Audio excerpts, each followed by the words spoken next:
seu pai Abraão ficou ali também. Achou bom ali aquele lugar dos filisteus. Mas lá ele também foi expulso. Ele foi expulso de lá, foi abrindo aqueles poços. E os filisteus entupindo.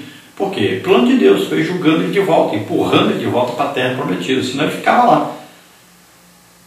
Agora Isaac chega lá para ir para o Egito. Deus o impede de ir para o Egito. E ele vai ter que ser expulso dali do jeito que o pai dele foi. E ele vem reabrindo os poços que haviam sido entulhados, até que ele chega de novo a Berseba, de onde ele não deveria ter saído. No mapa dá para ver direitinho isso aí, que é um caminho de volta agora. Tanto Abraão fez esse caminho, como Isaac fez esse caminho, até chegar de novo a Berseba. Depois, ele faz um altar a Deus aí em Berseba, e ele vai morar pertinho de Beer-Lahai. Tópico 2, então, aí, a bênção divina é passada de pai para filho. A bênção de Abraão foi transferida para Isaac, não pela hereditariedade em si, mas pela sua fidelidade a Deus. Seu caráter demonstrado em sua conduta agradou a Deus e ele prosperou espiritualmente. Nós vemos que Isaac, ele prospera espiritualmente. Por quê? Porque ele vai passar por situações difíceis. E nessas situações ele vai depender de Deus, ele vai buscar a solução em Deus. Então ele acredita em Deus, a sua fé é aumentada e ele é abençoado por isso. Ele vai seguir a mesma aliança que o seu pai. Se Isaac fosse uma pessoa desobediente, não temesse a Deus, não buscasse em Deus a solução, fosse rebelde, Deus não continuaria a aliança com ele. Mas Deus viu que Isaac tinha temor de Deus, amava Deus, acreditava em Deus, tinha fé. Fé agrada a Deus. Então Deus vem e mantém a aliança que fez com Abraão, e o seu filho Isaac vai continuar essa mesma aliança. Tópico 3, a prosperidade material. E semeou Isaac naquela mesma terra e colheu naquele mesmo ano 100 medidas, porque o Senhor o abençoava. Gênesis 26, 12. Este é o segredo da vida de Isaac. Ele era abençoado por Deus. Deus dá bênçãos espirituais e também materiais quando o homem obedece a sua voz. A produção dos seus campos lhe deu 100% de colheita. Gênesis 26, 12. É preciso entender que a prosperidade material não é o objetivo da vida cristã, como propalam os adeptos da falsa teologia da prosperidade. Mas Deus promete abrir as janelas do céu e derramar grande abundância, repreender o devorador, fazer as nações perceberem que seu povo é bem-aventurado, para quem é fiel nos dízimos das ofertas, como está em Malaquias 3, 10 a 12. O segredo da vida de Isaac, fé em Deus. Então ele plantou, e ele acreditou, então plantando colheria, por causa de Deus, não é por causa da sua sabedoria, sua inteligência, não. Ele acreditou que Deus o faria prosperar. Ele acreditou numa coisa que os filisteus não acreditavam. Eles não conseguiam colher quase nada. Mas agora Isaac planta acreditando em Deus, confiando em Deus. E ele colhe então 100 vezes. Olha só. Os filisteus ficaram abobalhados, espantados. Como é que pode? Isso não existe. Nós nunca conseguimos nem 20% do que ele conseguiu. Como é que ele consegue uma colheita de 100 vezes? Então ficaram admirados mesmo. Viram que Deus era com ele, mas ficaram com medo. Esse homem, naquela época ali, quem plantava e colhia muito, enricava, ia dominar toda a região. Muitas ovelhas, muito gado e comida, muita comida. Além disso, poço, eles entulhavam o poço tinha água. Então o homem ia ficar muito rico, mais rico que eles, ia ali tomar as terras, tomar tudo, botar isso tudo para ser escravo dele. Então, contender com ele, brigaram com ele, o líder ali, Abimeleque, expulsou ele dali, disse que ele ia embora. E ele foi embora. Só que ele foi embora para a mesma terra dos filisteus, muito para perto. E os filisteus então foram exigindo, foram entulhando os seus poços para poder tirá-lo. E isso é o plano de Deus para trazer de volta. Foram empurrando até ele voltar para a terra que Deus havia dado para ele. Nós temos que entender que Deus não quer nenhum crente, nenhum filho seu passando fome, necessidade, Sempre que for preciso, Deus vai suprir. Agora, Deus também não quer nenhum de seus filhos amando mais o dinheiro do que a Deus. Nenhum de seus filhos tratando Deus como banqueiro. Vou te dar 10 e o Senhor me dá 1000 de volta, 100 vezes mais. Isso é negociação, né? Deus não quer que você seja assim. Você adore a Deus. Não fique o tempo todo pedindo as coisas. Acredite que Deus vai suprir as suas necessidades. Vai cuidar de você. Agora, não fique com isso na cabeça de enriquecer, de ser maior do que todo mundo. Então o crente não pode ter essa ambição. Não pode viver escravo do dinheiro. Então o dinheiro é que é o escravo, o servo. Não pode ser o crente que seja escravo ou servo do dinheiro. Dinheiro é que tem que ser servo, tem que ser escravo. Então Deus quer que todos os crentes tenham uma boa saúde, que tenham uma boa condição financeira para cuidar da sua família, fazer a obra de Deus. Então Deus quer o bem. Pai quer que os filhos estejam bem. Deus é nosso Pai, nos ama. Parte 3. Lições do caráter de Isaac. Tópico 1. Um homem esforçado e trabalhador. Tópico 2. O caráter pacífico de Isaac. Tópico 3. Um caráter resiliente. Resiliente aí quer dizer firme, mas maleável. Supera as adversidades. Tópico 4. Obediência e submissão. Tópico 1. Então, um homem esforçado e trabalhador. A prosperidade que Deus concedeu a Isaac chamou a atenção dos filisteus. A bênção de Deus era tão grande que incomodava os filisteus. Gênesis 26, 15 e 16. Há pessoas a quem Deus abençoa e os adversários ficam com inveja, desejando mal aos servos de Deus. Mas a maldição não alcança os que são fiéis a Deus. Balaão foi convocado para amaldiçoar os filhos de Israel, mas não conseguiu.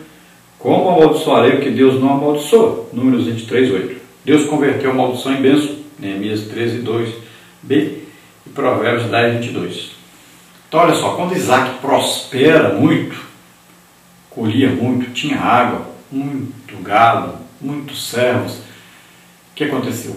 Causou inveja neles. Eles começaram a temer pela sua segurança, de serem dominados por Isaac. Então inveja. Assim os servos de Deus, sempre quando são abençoados, causam inveja. Tanto as bênçãos espirituais quanto as bênçãos materiais causam muita inveja nas pessoas. É uma coisa impressionante isso. E não é só nas pessoas que não são crentes. Causa esse mesmo efeito nos crentes também. Sempre. Se você olhar direitinho, você vai ver. Na igreja existe muito isso. Uma acepção de pessoas. Por exemplo, a pessoa é rica. Sempre existe uma acepção, sempre existe uma coisa assim, as pessoas não querem se aproximar. Às vezes, se vou colocar a pessoa para pregar, os outros reclamam. E é assim que acontece. Às vezes a pessoa também é muito abençoada espiritualmente. Você quer começar a ser perseguido, invejado por crente? Basta você começar a buscar os dons espirituais. Quando Deus começar a te usar muito, pode ter certeza. Começa a ver inveja, começa a ver aquela coisa, né? Então, é uma coisa que sempre acontece e vai sempre acontecer. Por que Jesus era invejado? A Bíblia diz bem claro que era inveja que aqueles sacerdotes, escribas, fariseus sentiam, era inveja realmente. Por quê? O povo ia atrás de Jesus. Por que eles iam? Porque ele tinha palavras de vida eterna. Ele falava o que praticava. Ele praticava o que falava. E eles não. Outra coisa, Jesus tinha o quê? Os milagres, que era o quê? Confirmação de Deus daquilo que ele falava, que ele ensinava. Confirmação de chamada de Deus. E eles tinham o quê para confirmar a chamada de Deus? Nada. Então eles tinham inveja de Jesus. E assim acontece também na igreja. E acontece com os verdadeiros servos de Deus. Então Isaac prosperou financeiramente por quê? Porque ele era próspero espiritualmente. Tinha fé em Deus. E Deus foi cuidando dele e da sua família.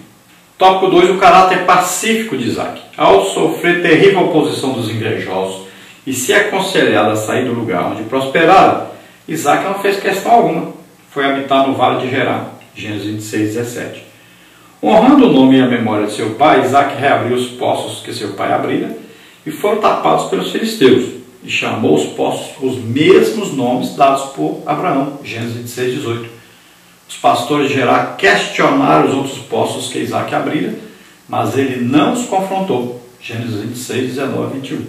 Então Isaac poderia criar ali uma guerra de repente. Ele era bem financeiramente, tinha servos, mas também, é claro, ele sabia que não tinha tanta gente assim para vencer os filisteus. Mas ele foi sábio. Ele disse: vocês não querem que eu fique aqui? Não tem problema nenhum, não. Eu vou sair. Ele saiu de lá.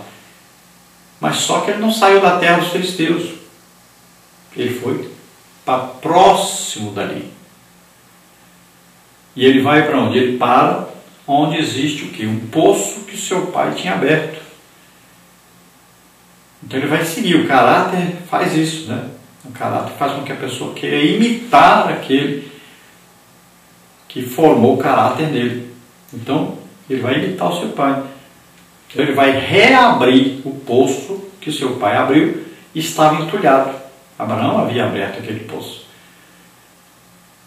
Agora, qual que é mais fácil? É cavar um poço ou desentulhar um poço? É muito mais fácil só tirar o entulho.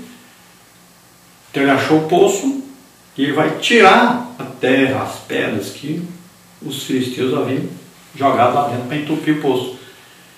Então ele só faz mandar tirar aquilo ali. Abre o poço dá água.